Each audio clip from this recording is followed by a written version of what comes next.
On the 10th of March, 2019, Ethiopian Airlines Flight ET-302 took off from the Addis Ababa Bole International Airport in the city of Addis Ababa, Ethiopia, for its destination, Nairobi in Kenya.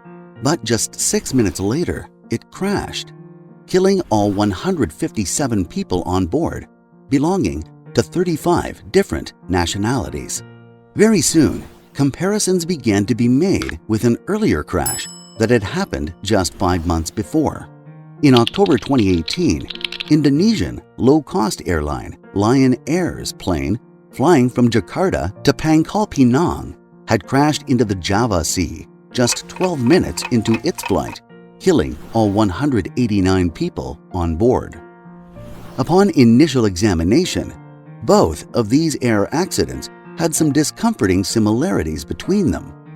The aircraft model involved in both the tragedies was the Boeing 737 MAX 8, and both the planes had gone down just minutes after takeoff.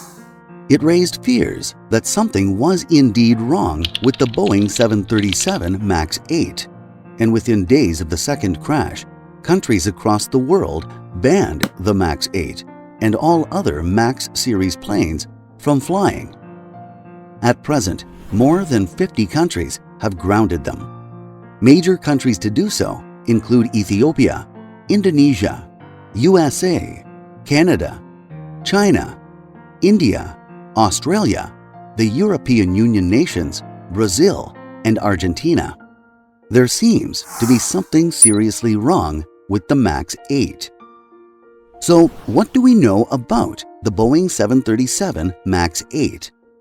The Boeing 737 MAX series is a line of narrow-body aircraft manufactured by U.S. aircraft manufacturer Boeing.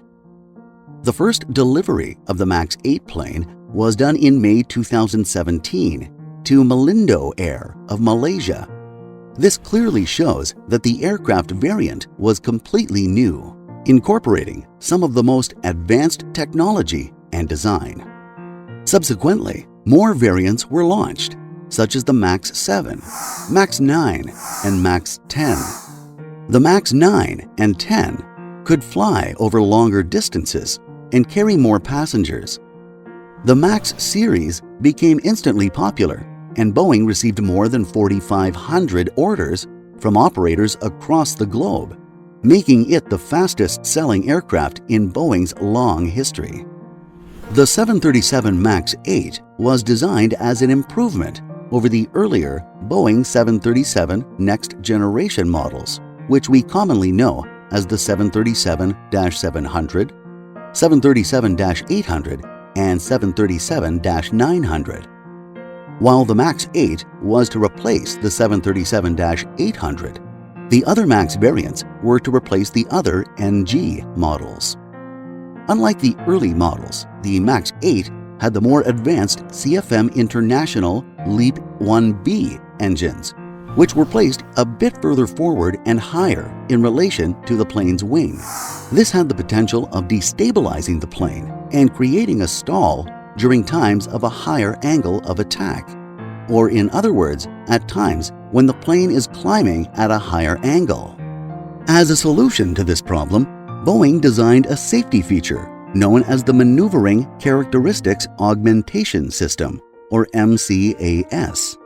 This safety system gets triggered automatically when the plane is climbing too high, and there's a risk of the plane's wings failing to generate the desired lift, leading to a stall. And how does this safety system work? The sensors fitted in the plane's nose measure the angle of flight, and if the angle is too high, the safety system adjusts the horizontal stabilizer trim present at the plane's tail that pushes the plane's nose down, bringing the plane back to a level position. The entire procedure of pulling the nose down can be done manually by the pilots themselves as well. However, the MCAS does it automatically without the interference of the pilots to bring the plane back to a normal position. So, what went wrong on those doomed flights? Flight ET-601's takeoff had been normal, but shortly afterward, the two sensors began to show different readings. While one showed a higher angle of attack, the other indicated a normal position. However, the higher angle of attack reading from one of the sensors automatically triggered the MCAS safety system, which started pulling the nose down to avert a non-existent stall. The pilots temporarily switched off the system and pulled the plane back to normal position, but the sensor continued to provide incorrect readings, which again reactivated the safety system and pushed the plane further down. The tussle between the pilots and the plane continued until it crashed to the ground. Lion Air Flight 302 faced a similar situation during its short stay in the air before it eventually crashed into the sea. After the tragedies, what are the allegations? The main allegation, of course, is against Boeing, that how a plane such as the MAX 8 model was certified to fly in the first place. The false readings from the sensors had tricked the plane's computers into believing that it was entering into a stall, and they kept pushing the plane down. The safety system clearly had many flaws.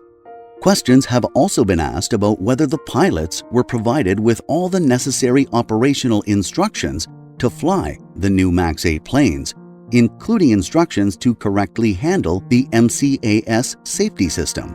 Every time the pilots switched off the safety system, the constant erroneous readings turned the system back on. What the pilots missed was the fact that the system can only be completely turned off by cutting power supplied to the motor in the horizontal stabilizer trim that was driving the plane's nose down.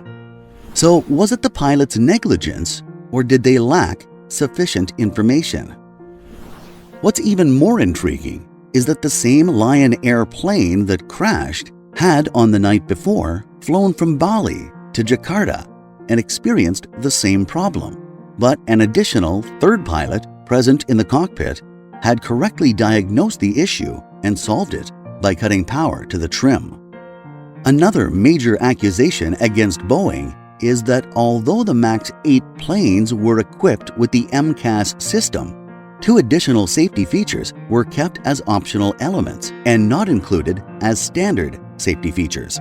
In other words, airlines had to pay extra to get them installed on their planes. The two optional safety features in question included an angle of attack indicator, which displays the readings from the sensors, and a disagree light, an alerting feature to indicate that the sensors are showing different readings. Regulatory authorities often don't worry too much about optional safety features, and low-cost carriers avoid spending money on something which is optional. The planes involved in both the accidents lacked the two additional safety options. So what do we have in store for the future? After the Ethiopian airline crash, the MAX planes continue to remain grounded for an indefinite period. In light of the tragic accidents, Boeing's CEO, Dennis Muilenburg, went public admitting the company's mistake and promised to rectify the flaws that plague the current safety system. Boeing has also assured to make one of the additional safety features as part of the standard safety feature, namely the disagree light. However, the angle of attack indicator would still remain as an additional safety option that airlines can buy by paying extra.